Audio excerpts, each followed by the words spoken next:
Some of you might have thought that we talk about open source at the Baloise, but unfortunately our colleague was unable to join due to a flu, not COVID.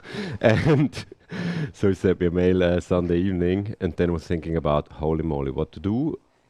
And then I just reached out to Florian Sunday evening and what do you think? And now here it is. He's gonna talk to us and explain us how to run things without servers. The stage is yours. Okay, welcome.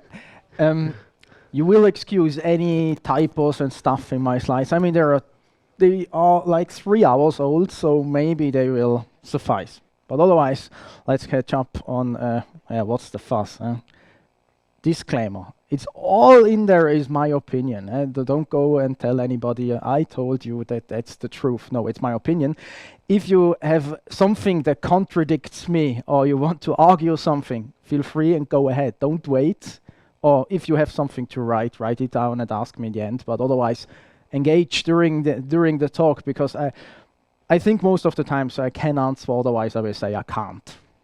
So, why I'm talking about this? Because you need to have some context about what I'm going to talk about.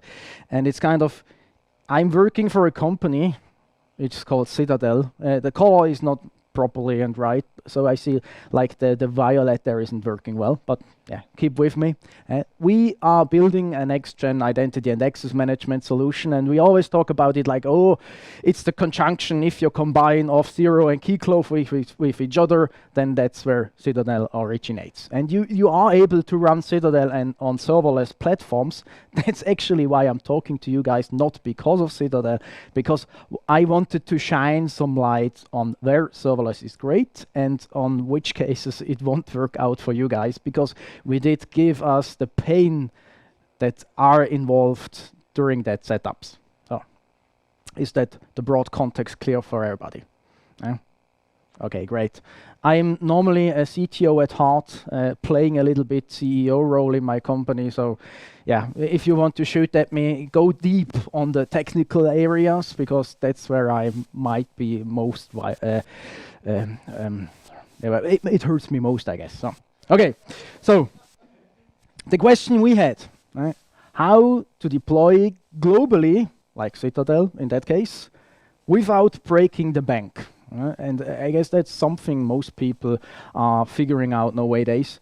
And it's actually not an easy to answer question, because I guess most of the people will think instantly on, okay, why don't you run that stuff on Kubernetes?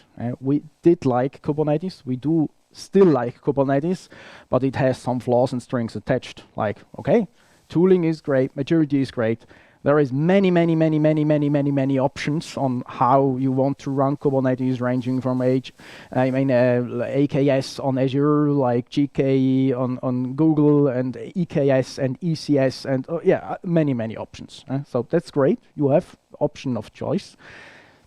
There is something called serverless Kubernetes. I'm asking around, who knows GKE Autopilot? As a question, or do you know it? No, I know it, but there are other options than serverless. Agreed. They will be in the slide later on, because I wanted just to get away of the notion why we did not choose Kubernetes for that stuff. And actually, the main reason for that is high base cost per pop, like point of presence.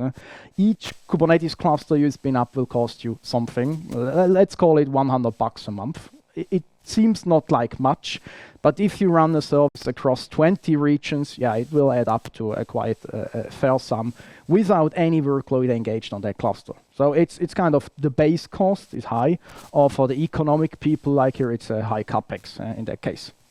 And scaling that system was really hideous. I mean, scaling a Kubernetes cluster, it takes a long time, even though the best optimized solution, in my opinion, is Azure ACI, like Azure Container Instances, which is the best solution, but still there is a catch. We'll talk about that in a minute.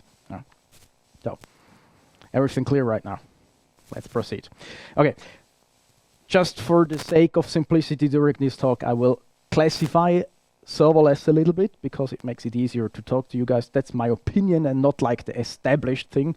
I tried to keep it as close to established meanings as we all know. So, serverless. What's serverless? Yeah, serverless can be anything nowadays. I mean, already mentioned, serverless is many things. I find it especially funny that Kubernetes is something like a specialized digger who can do anything. Yeah, it can do it. You can do that, but you shouldn't. Yeah. So I try to narrow it down in some categories, and we have function as service. I guess we all know some equivalent to that. I will talk about the potential offerings in a minute. You have platform as a service and container as a service. And what I'm going to do right now is I will focus towards container as a service offerings, and there is a reason behind that, and I explain that. But still, first the fuzz. Everybody is talking about serverless nowadays. What people tend to argue is, oh, there is elasticity. Well, for me, it's not unique, but yeah, still, it's better with serverless than the other solutions. Easy ops and no ops. Actually, that's one thing that triggers me because no ops is just total garbage and marketing term. You need somebody who does the heavy lifting, especially on the observability side, because even though you can just throw a container somewhere, you need to watch what that thing does. I mean, either it will bite your ass in regard to pricing and your cost, or it will simply not run well due to whatever reason, like cold startup times and whatnot. Pay as you go is pricing impact. Maybe great for your business, maybe not. Depends on what you're building. And one thing I find great, actually, that's the one thing that takes me away, is kind of scale to zero. Because in the container world, until the rise of serverless containers, it was actually not really easy to build something that runs with containers but could scale to zero, because of the high need of integration towards your network infrastructure. So if the first request comes in, you need some system that is able to spin up a container and hold on the traffic and then pump the traffic towards your containers. And that's kind of where the biggest magic shines in my eyes, and as well the low capex. You don't need to invest much funds, but you already get the great scalability across many places, and you can even scale to many edge locations. That's kind of what I think is the enabler in the serverless world. So, talking serverless, if the grass is greener on the other side, well, what's on if you switch the sides? Is the grass greener on the other side? Something philosophical for you guys to mention. Maybe you think about that with a beer later on. And now, just to keep it concise, we're talking about some of the offerings, because there are many. If we classify them again with fast and pass and cars, it's kind of a fuzzy landscape, and I just used like the major hyperscalers at that point. And even all of them have at least 3 to 4 different offerings, and you will see it gets hideous down the road. There is more. That's just a high level we are scratching on. And we will focus on by talking on AWS App Runner, fancy new kid on the block. Azure App Containers, fancy as new. And Google Cloud Run. Yeah, Google Cloud Run is kind of the old guy at the party, but still, that's the one we use. Most of them tend to origin from Knative, which is basically an abstraction on top of Kubernetes. So for all of you guys who thought it couldn't get worse with Kubernetes, yeah, you can. You can pump even more abstractions on top. It's great. It's great. Sorry for sounding a bit ironic at that point. But why serverless containers? Why I am focusing explicitly on that part?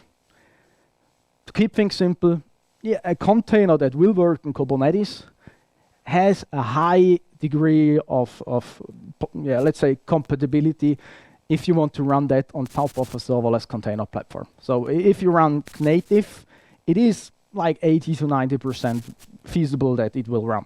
That's actually what we did. We started with Kubernetes, and nowadays we switched towards serverless, but not exclusively, because our open source solution can be run like a binary. You can run a container. You can run a container on Kubernetes. You can run a container on a serverless offering. So that's kind of the thing going on there. Fast scaling is also easy to achieve.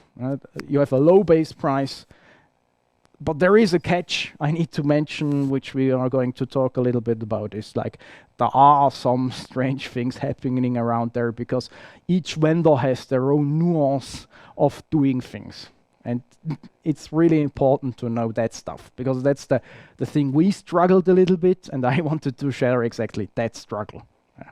So, challenges. Bear with me. Yeah. I have memes, a lot of memes. It's not the first, it's not the last one. Great. So, first up, fun with load balancing. Who had ever had fun with cloud load balancers? Raise your hands. Ah, I love it. I love cloud load balancers. I love them. So, first up, Microsoft. I mentioned we tried Azure for our solution as well, and we started with ACI, like the serverless Kubernetes offering from Microsoft, which turned out to be great until it sounded great. Like, we run the servers, just throw in the containers. Yeah, that's where we started. What we ended up with is this.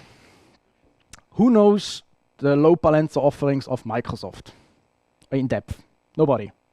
Okay, I'm proud of you guys because actually Azure has like multiple different ways of doing load balancing, but problem being our solution makes heavily use of gRPC. That's why I'm a big fan of gRPC. And gRPC means, okay, the upstream needs to be able to communicate with HTTP2.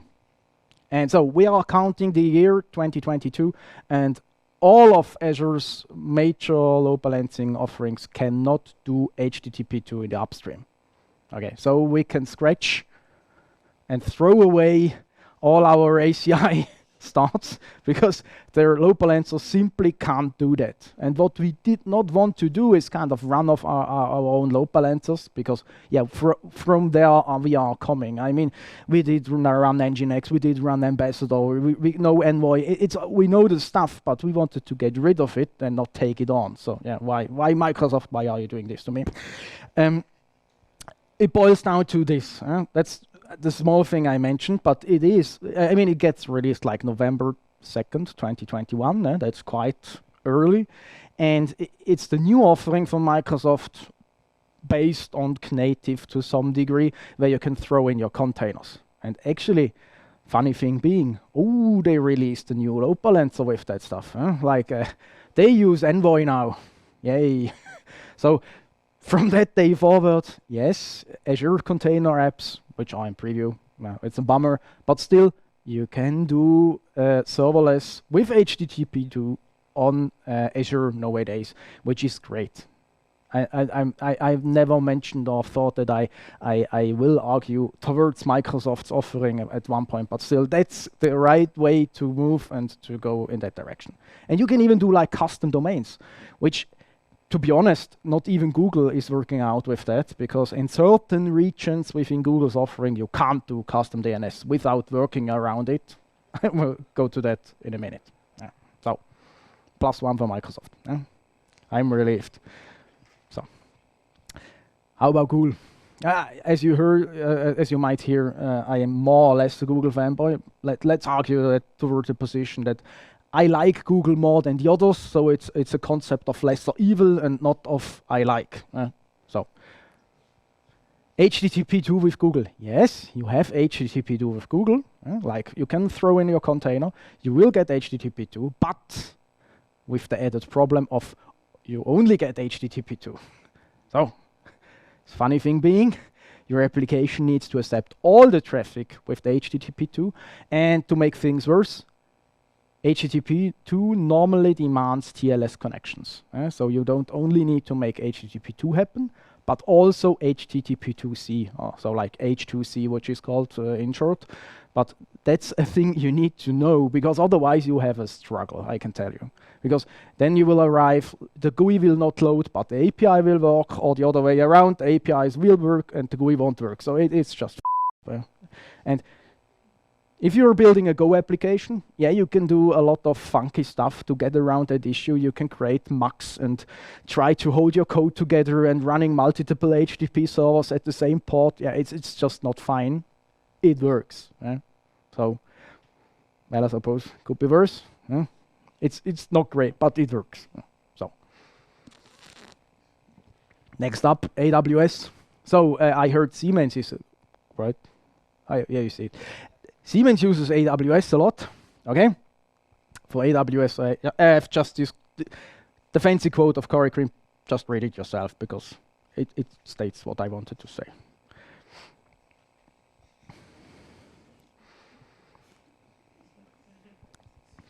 Okay.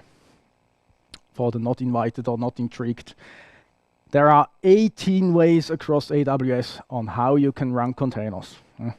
18. I mean, Google has like 4 or 5, Microsoft 3 or 4. Okay, but AWS is 18. And I only committed my time towards one, which is actually AWS's app runner, which is the new kid at the block. Turns out to be great, actually, except some nuance I will mention in a second, but they are not load balancer related because the load balancer actually, they just work fine. So, +1 at one point for AWS. It really, it's working just fine. One of our open source contributor got Zitadel running in like one night on AWS. Problem being not the load balancer, problem being unique IDs, which is actually the next topic I'm going to talk about because it's something you should be aware. Like unique IDs. What is unique IDs? Shouldn't be that tricky. It is. So in the serverless world, if you want to use something that your process needs to create random values, like call it UDEF random or whatever you want, you need some key deviation factor. And normally that involves either the machine ID or the machine ID, which is the host name or the IP or whatnot. Forget all you know, because with all those serverless container offerings, you get no guarantees on uniqueness of the host names. You get no guarantees on IP addresses. Like they can share IP addresses, which is, and turns out, is a problem for us because we use a distributed ID concept, which is called Sunnyflake, is closely tied to Twitter Snowflake, which is a concept where you use different KDFs to generate distributed IDs without collision, or at least without a high degree of collisions. It's a great concept, but still, we need reliability in regard to unique IDs we insert into the machines. And okay, that's where shit happens because you need to call their metadata server and you will receive a unique ID from Azure system, from Google system, from AWS's metadata server, but you need to do that. Otherwise, and I can tell you, it will break something because if your deployment scales up to 1,000 containers running in parallel, the chance of hitting a collision during ID generation is quite high. It's not like something that you should throw in the corner and don't think about it. It's quite high. We had it in our test environment, so that's why I'm mentioning this here. Problem being is the contract, the runtime contract you get is based on Knative's flavor, but it is not Knative. And in Knative's world, it would be easy, but with all the glue codes the suppliers pop on top, it gets hideous, and that's what we end up with. I mean, that's for an example for Google. Our code needs to check on runtime, where do I get my unique ID? And it's a funny HTTP call towards a metadata endpoint at Google. And I absolutely adore the header, the metadata flavor header, Google. At Google, I like it. I don't know why the header is necessary, but still, the header is there, you need to do it, you get an ID. Think of that. It's really important in a distributed system. Otherwise, shit gets loose. Unique IDs. Pricing. Yeah, pricing. Pricing is great, and actually it's bad at the same time. So bear with me for a second. If you are building a highly scalable service with a really bursty workload, the pricing is great because it will scale as you scale. But if you're building like something that has a high baseline load where you get a lot of noise, it's really bad. It's really, really, really, really bad, because you will pay for HTTP calls, or depending on the vendor, you will pay for the CPU time or memory you waste. So depending on your language of choice, that might get worse. We use Go, so it's actually not so bad for us, except one thing: password hashing. Password hashing is not so great, because bcrypt tends to use a lot of CPU to hash passwords, which counts towards our bill, but nonetheless, pricings are great or not. So I leave it like that, because set up budgets and limits. And I've heard of the DDoS of Siemens. Budgets and limits, and also rate limits. Please use rate limits. I mean, you have a cloud load balancer that hopefully can do rate limits, otherwise you're f***ed. Sorry, it's like that, you're f***ed. So, or you can turn off your service and you send your customers like 500 errors or whatnot. Yeah, can do that. It's just not the optimal choice. Cold start times is something to mention here as well, because containers tend to have a lower cold start than a classic function. Depending on your language and depending on your complexity, that might range. So let me give some I know, to shine some light into that. That's a picture of one of our QA systems. There we lost some data here as well. Might be visible, but still, that's what happens if a database migration goes wrong. Because what actually happens is, like, the baseline traffic is sticking between below 1 second. That's from our tracing from Google. And what happens is, when you release a new version, the binary, at our case, will try to start the schema migrations which are necessary to run the service. And that's all owned and managed by the service. But if a developer does not use the correct unit tests, or did not test the schema changes or whatnot, things might fuck up, and that's where cold start latencies rise, because that's where we needed to fall back towards an old version. And even though our binary is somewhat optimized on being stateless, we still have like a buffer of 64 megabytes, a ring buffer within our process to keep things brief. And that's where shit hits the ceiling, because you get a lot of traffic. You fall back to an old version, and in a distributed system, you get a lot of back pressure, which will burn your quota there. Like you get really, really thundering herd is the effect. That's what you're seeing there, in conjunction with cold startup times. So be aware, depending on the complexity of your application, the startup times can really, really fluctuate, because a normal container startup without any verification of the database schema and stuff is between 100 and 1,000 milliseconds. So if you keep your binary below 100 megabytes, you are totally fine with that. But if you need to do some things around startup verification, are my upstreams there, is the schema correct, and whatnot, it can quickly rise towards 10 seconds in a distributed system, not like one database closely to your service. I mean, like globally distributed and logs and stuff. 10 seconds is just the ballpark we evaluated during our journey. And so it can hurt you. Not it will hurt you, it can hurt you. But still, I want to argue there, it makes a faster scaling than any other solution around here. Like, it's not like you need to spin up VMs and they need to be provisioned and all that stuff, because that's what's happening behind ACI and GK Autopilot and all of that stuff. So it's still faster in regard to scalability for your service. It can grow from 1 pod to 1,000 pods within minutes, and not within 30 minutes stuff, windows. So networking. Who is a networking guy here? Hopefully I make, at least 2. 3. Okay, I make you proud, hopefully. For example, as we are a security solution, we want to have like VPC interconnection. The connection from our serverless function should be directly to the database with our public internet. Outbound NAT gateway, I love it. We want to have one IP per region to make sure that we know where our traffic is originating from. It will cost you extra, I'll tell you in a minute.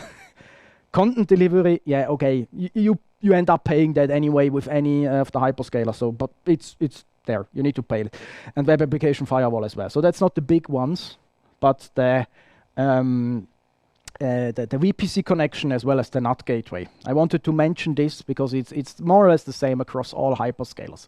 That's just the thing from Google. With Google, you need to create a VPC serverless connector. And what that thing actually does is it just provisions VMs who act as router. Like it's just normal IPv4 routing. That's it. And I wouldn't have much of an issue with that. I mean, you pay for bandwidth. Like that's, you scale from 200 to a gigabit. That's actually fine. I haven't much problem with that. You can define your scaling here, like 2 VMs, 10 VMs, totally fine. But the funny thing is that one. Connectors don't scale down automatically. Yay. Welcome to the beautiful world of serverless.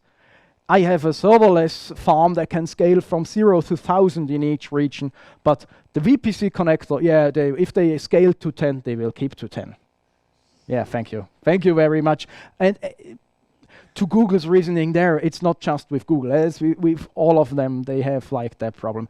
And what comes to mind is like that meme. I'm reaching for serverless. Serverless shiny. And as soon as you start digging towards the more security and enterprisey topics, we are a startup, but still, you will be touched from VPC connectors, and they will hurt your budget. You will start like from $20, and it will range from $200, which kind of makes the journey obsolete from Kubernetes to serverless. One could argue. Still, you get scale to 0, which is kind of a cost driver for us, especially if you have bursty workloads. It's still a great thing to do, but the CapEx differentiation between serverless and a classic Kubernetes style deployment shrinks to some degree if you need to do that. So, conclusion. I think I'm perfect in my time. I think the conclusion of out of all of the stuff I mentioned here, and I'm really up for discussion on that one, is like serverless is really great if you want to build a geo-distributed service like we do. Like you want to run 29 regions without much effort, like 10 lines of Terraform script, and you deploy like 29 data centers in a minute. It's great, I can tell you, and it works really well as bursty workloads as we do. We have load peaks. At 7 o'clock, at 11 o'clock, at 7 o'clock. That's kind of our load schedule. It's kind of deterministic, but still, it's bursty as f. I mean, we increase the amplitude is like 100 to 120 from a factor of magnitude, what we see in our load profile. So the baseline is nowhere near, because that's mostly people who think they should health check us. I hate it. I hate it so much. There's all those funny health checks. I want to get a head from your URL. I will serve it from the CDN. You won't touch my. It makes no sense. But still, we see a lot of that stuff going. Sorry. Because all the people do uptime checks like that. Oh, I send you a head or a GET request. I will serve you the answer from the CDN, like 5 millisecond tops. Oops. 100% availability works fine for me. We won't say nothing. Works perfectly for that scenario, as well as developers. Because what I think of serverless is kind of a great enabler for developers who think, okay, I want to run a service, and now I want to have something that's a little bit reliable, where I can throw in something and it will keep running without attached strings of managing my own Grafana and Loki and whatnot tool you need to manage around that stuff, because we built platforms before. That was the thing we did before starting a startup. We built Kubernetes platforms, and we built identity solutions, so that's 3 years in the past and gone, but still it haunts us, and it actually enables people to run things easily. So what I want to argue is really like, if you are a developer and want to run something easily, serverless is great. Keep an eye on budgets, please, but otherwise it's great. And if you want to run something really scalable across the globe, without the need to manage a lot of Kubernetes infrastructure and stuff for servers, it's also great, especially if you have bursty workloads. But other than that, And if you are, especially if you are an enterprise who has like established processes, established knowledge around running applications on top of OpenShift or Kubernetes or whatever your poison is, you should stick to that route, because at that point, I would argue serverless will not be the silver bullet you're looking for. So that concludes my talk, actually. And go ahead and ask anything.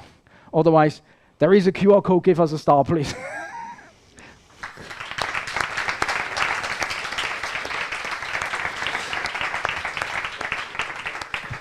So we already have the first question here. Hey, I have a. Do you want the deep dive questions, right? And where you went into the randomness part. So you know, usually when you generate something random, it goes into /def/random and gets an entropy out of that. Yes. And of course, this is something machine generated. So Yes. did you ever run into your entropy running out on? Because you did this, you went so deeply into that. Did you ever run out of entropy? Had a block in your random generator that killed your request because you had too many different containers on the same hardware underneath? To keep it brief, yes.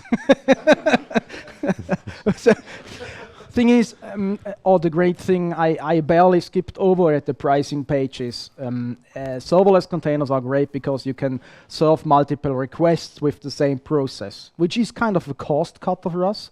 And because Go is so efficient, we can serve 200 to 500-ish requests per second with one CPU and 500-ish megs of memory. So it's really, really, really high traffic there. But still, there is an added risk of multiple containers running in parallel on the same hardware, and yeah, the entropy just runs out, which is a problem for us because we do a lot of hashing. Like each thing we insert into tokens get a hash. All the unique IDs we create, like if the user has a new browser, he gets a unique ID, which exhausts the UDF random totally. And if I might add a follow-up to that, Go ahead. do you have any techniques to handle that actually, to avoid running out of entropy here? Yeah, we just decrease the number of simultaneous requests we answer within one process to somewhat not deterministic code for that fact, as well as integrating them, the unique, the machine ID I mentioned there from the metadata server into our all of the things we need to create unique factors out of. Like if we create a hash, we use the machine ID as salt, for example, to cope for the stress of collisions on the UDF random. Yes. I have a question. Go ahead. After that journey, at the end, what have been the savings in percent? Or would you do it again? I would do it again, 10 of 10. It simply said, before that journey, a point of presence of ours did cost us roughly $2,000 a month, roughly, ballpark. Now, a point of presence costs us between $100 and $500 a month. So the cost split is quite evident from what we are arguing there.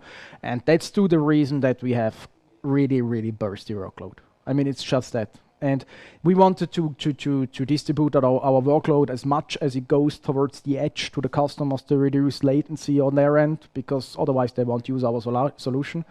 And so it's kind of those both parameters really helped us increase the economical viability of our system in general. So yes, we'll do it again. Cool. So it was somehow an early investment to scale Yes. in the future. Yes.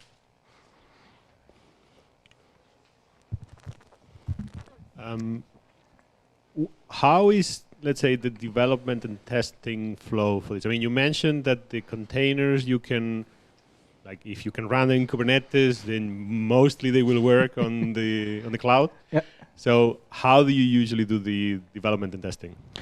Yep. We have kind of the path we agreed with our customer, which is currently we let's say what we support is Google Cloud Run, Kubernetes, and raw binary, like you run the binary. And that's actually what we're testing for in our test pipeline. Like we create the binary with normal unit integration tests. And afterwards, we ship it towards our Q&A environment where we test those 3 scenarios, like we deploy it to Cloud Run and do some load testing. We deploy it to a GKE cluster for Kubernetes fashion testing, and also on a single Linux server for the binary itself. Like those 3 scenarios are automatically tested, which is not yet visible to our community because it's still internal, but still we do like that. And we have a defined test catalog where we run on the API. Okay, so that means that you could, in theory, offer the solution in all those environments because you test for them. Exactly. We offer it in all that environments because in the banking industries, people are using it on Kubernetes. We have customers there.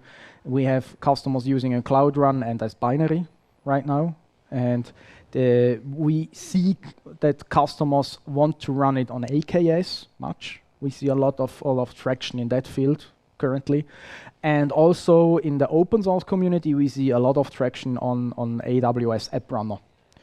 That's why a contributor of ours the pull request is still open, but we will test for that eventually as well. But it's just like open source. That's the funny thing being like, what do we monetize? Yeah, we monetize things we support and we leave the rest to the community at the moment. To be honest. Okay.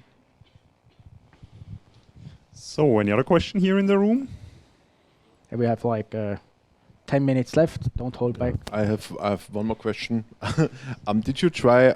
So something that I'm currently investigating is basically combining this. So we are not that bursty. So we run on EKS, and we are running on also not on Fargate. We're running on EKS with EC2s. Which are much cheaper for us actually. Yeah. But what I'm currently investigating to actually use Fargate just as a fast scale out mechanism on top of that. Did you ever try something like this? We had something in mind for that. I wouldn't argue that we tried, but we had a scenario where we thought we should redirect some of the heavy traffic we have, like heavy queries and password hashing especially, towards dedicated nodes. Like, for example, run the password hashing from the login side on GKE clusters, like 3 across the globe, which are steadily there, and run all the heavy stuff, and pump all the simple get traffic into serverless containers. We thought of that, but I can't give you any evidence that it might be beneficial. Yeah, I have a gut feeling if you reach some point of scalability, it might be beneficial, but I am uncertain. I guess we should talk about that afterwards because it's a fuzzy topic. Yeah, I can't give you a ballpark answer. That's just, we thought about something similar as well. So you said that the scaling of the VPC peer connectors is kind of a problem pretty quickly. So how do you handle this then in your system?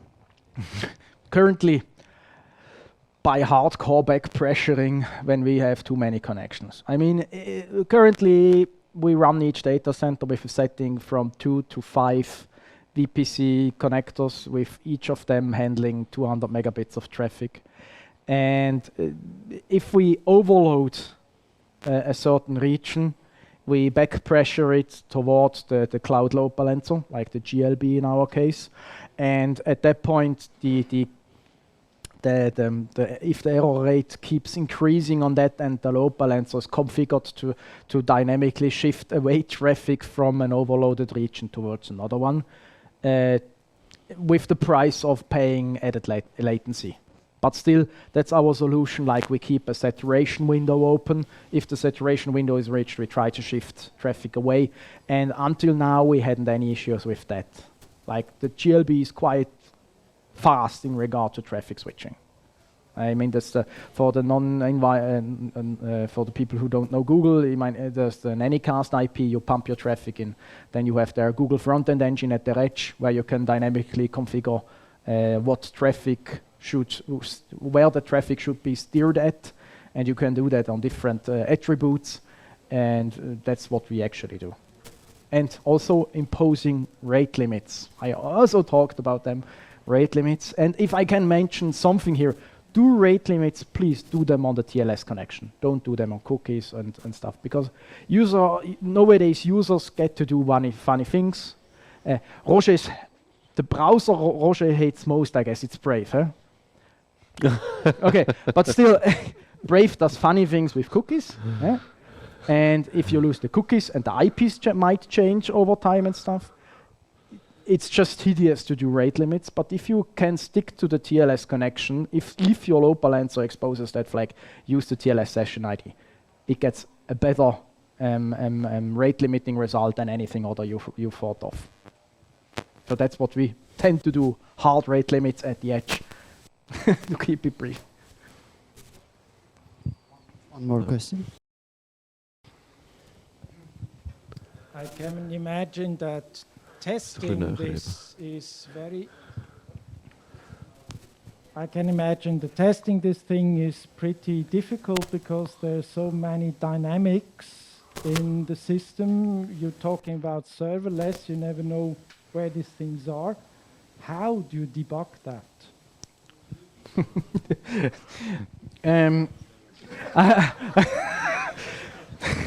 I guess that is a great question. I try to answer it briefly. Zitadel is somewhat unique in its architecture. Like we use event sourcing with CQRS, command query segregation, like we separate write and read traffic from each other. And what we actually do is, if something breaks during request processing, it's either something that we did process and couldn't cope while trying to formulate a normalized data model, and that's where we emit an error to an error queue, like a dead event or a dead letter queue or whatever you want to call it. Like we insert what happened into something for debugging purpose. And on the other end of the spectrum is due to the event sourcing, like we keep all the events, we have a total traceability of what happened, and we can offload all that data at any point in time towards a development environment and redo what happened under deterministic scenario, not scenarios. Thank you, environment. Thank you. That's what it was. We can do it like we use the data again to replay what happened because we have all data available, and also we keep the tracing data, the metrics, and the log data for at least 90 days, and we can correlate all that together to see what happened. Like we got log data, request started here and ended there, what happened with all the systems in between, and the traces on what function took how long to do something, in conjunction with the metrics from all the system and the event store. So you can correlate a lot of data. That's why we use BigQuery for that stuff as well. But I did not want to talk about it. There is another bloaty thing to talk about.